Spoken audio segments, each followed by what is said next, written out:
ఏళ్ళ సంది ఏదన్నా ఒక్కటే కొలువు చేస్తుంటే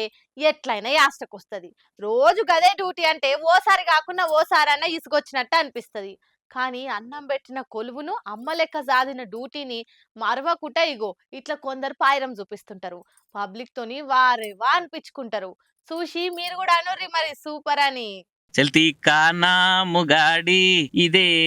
జంపరు బంపరు బండిరా బండిరా ఎట్లది రైలు బండి ఎన్నడు చూడ రైలు బండా ఎవరు ఎక్కని రైలా ఇదంతా కాదు పాయింట్కి రా అని అంటారా అసలు ఇది రైలే కాదు ఇవి బోగీలే కాదు ఇంటికి కట్టుకునే పరాటు కూడా రైల్లో పోతుంటే కిటికీలకెళ్ళి ఇల్లు గోడలు కానొస్తాయని తెలుసు కానీ ఇంటి గోడలు లెక్క రైలు ఉండుడైంది అని అంటే కేరళ పాలక్కాడ్ కాడ రైల్వేల కొలువు చేసి రిటైర్ అయిన ఒక ఆయన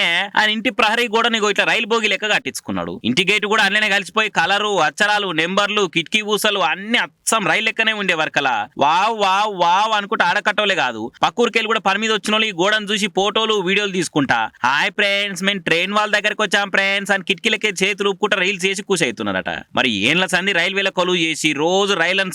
చూసి రైలు కూతలు అనౌన్స్మెంట్లు జనాల మాటలు అన్ని ఇని ఒక్కటేసారి రిటైర్ అయ్యేవన్నీ దూరమే వర్కలా ఆ ఇంటి ఆయనకు మస్తు బాధ అనిపించినట్టు పాపం అందుకే ఏ రైల్వేల కొలువు చేసి ఇంటిని నడిపించిండో ఆ రైలునే ఇంటి ప్రహరీ గోడ కడతా అని ఇట్లా అభిమానం చూపించుకున్నట్టున్నాడు ఇక ఆయనతో కాలనీలో ఉన్న పిల్లల వల్ల అన్నం తినకున్నా గానీ అగో సుడు రైలు వచ్చింది రైలు చుక్చుక్ రైలు డబ్బున తిన ఆచిపోదా అని ఆ భోగి గోడలను చూపించుకుంటా తినిపిస్తారు కావచ్చు కానీ రైలకి ఊర్లోకి పోతాము ఊర్లకి వెళ్ళి ఇంటికి పోతామని తెలుసు కానీ ఇంటికే ఇట్లా రైలు వైబ్స్ తెప్పించిందంటే ఈయన తోపే అని కూడా కామెంట్లు చేయబట్టిగా ఈ വീഡിയോ చూసిన వాళ్ళు ഹായ് ഫ്രണ്ട്സ് എന്താണ് എല്ലാവർക്കും സുഖമല്ലേ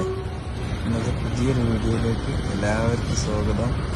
ഞാനിപ്പോൾ ഉള്ളത് കോഴിക്കോട് ജില്ലയിലെ നരിക്കുനി പാലങ്ങാട് എന്ന സ്ഥലത്താണ് ഇവിടുത്തെ ഒരു വീടിൻ്റെ ചുറ്റുമതിലാണ് ഗേറ്റും ഒക്കെ റെയിൽവേയിൽ ജോലി ചെയ്യുന്ന മുഹമ്മദ് പാലങ്ങാട് എന്ന് പറഞ്ഞ ആളെ വീടിൻ്റെ ഒരു ഗേറ്റും ഇതൊക്കെ ഇങ്ങനെ ഒരു ട്രെയിനിൻ്റെ ആകൃതിയിൽ ഉണ്ടാക്കിയതാണ് നല്ല രസമുണ്ട് കാണാൻ അദ്ദേഹം ഇപ്പോൾ കോഴിക്കോട് കല്ലായി റെയിൽവേയിലാണ് ജോലി ചെയ്യുന്നത് അപ്പോൾ കണ്ടപ്പോൾ ഒരു നല്ലൊരു രസം തോന്നിയപ്പോൾ ഒന്ന് വീഡിയോ എടുക്കാമെന്ന് വിചാരിച്ച് അങ്ങനെ എടുത്തതാണ്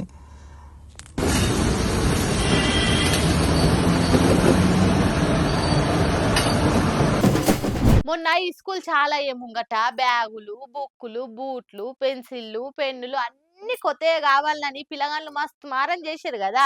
సెలవులు వచ్చినాక అన్ని కొత్త వేసుకొని నాది కొత్త డ్రెస్సు కొత్త బూట్లు మస్తు పెన్సిళ్ళు పెన్నులు కొన్నా అనుకుంటా దోస్తుల ముంగట మాట్లాడుకుంటారు కానీ పోరలంతా గీ వీడియో చూస్తే నాకు అవన్నీ ఏమొద్దే కావాలంటే అన్ని పాత వేసుకుంటాం గాని గిదొక్కటి ఇప్పియురి అని అడుగుతారు కావచ్చు మళ్ళా గదేందో చూడురి పిల్లగాండ్లు అన్నిటికంటే ఎక్కువ రిపిచ్చేది ఏదన్నా ఉందంటే అది హోంవర్కే పొద్దంతా ఈ స్కూల్ పోయొచ్చి బుక్కులు తీసి రాయుర్రా అంటే చిన్నగా ఏడవరు వాళ్ళతోని హోంవర్క్ రాపియలేక అయ్యవ క్యాస్టకొచ్చి నెత్తి కొట్టుకునే కథ అవుతుంది కానీ ఏం చేస్తారు ఎట్లనో గట్ల హోంవర్క్ రాపియవలసిందే కదా కానీ ఇప్పటి సంది గారంది తప్పేటట్టే కొడుతుంది కదా ఇగో ఇది చూడురి మీరు ఇప్పటిదాకా ప్రింటింగ్ మిషన్లు జిరాక్స్ మిషన్లు అని ఎన్నో మిషన్లు చూసుంటారు గాని ఇసోంటి హోంవర్క్లు రాసే మిషన్ అయితే చూసిర్రా అన్ని ఒడిచినాయి ఇక మార్కెట్లకు కొత్తగా హోంవర్క్లు రాసే మిషన్ వచ్చింది దీనికి ఎక్కువ పనేముండదు గా మిషన్ లో ఏమేం రాయాలనో ఎక్కియాలి అటెనక మంచి ఇంకున్న పెన్ను జోడి చిడ్చబెడితే అయిపోయాయి దాని పని అదే చేసుకుంటది పేపర్లు తిప్పవలసిన అక్కర కూడా లేదు అదే మలుపుకుంటది ఎంత చక్కదనంగా రాస్తుందో కదా ఇంత కూడా లైన్ అటు ఇటు కాకుండా చక్కగా మంచిగా రాసుకొస్తుంది ఈ మిషన్ ఇక ఇది ఇప్పుడు సోషల్ మీడియాలో బాగా గిరికలు కొడుతుండే వరకు ఇప్పటికే ఇంటి పనులకు మిషన్లు వచ్చి చాలా మంది బద్దకస్తులై ఏం పనులు చేయకుండా లేనిపోని రోగాలు వస్తున్నాయి ఇది గనక పిల్లలకి ఇప్పిస్తే ఏం లేగా పిల్లల మెదడు కూడా మొద్దువారి మొత్తానికే చదవకుండా అవుతారు గిసోంటి ఏమన్నా ఆఫీసులలో పనికి వస్తాయి గాని చదువుకునే పోరలకు దీంతో నష్టం తప్పితే జర్రంతా కూడా లాభం లేదని మాట్లాడుకుంటుర్రు ఇక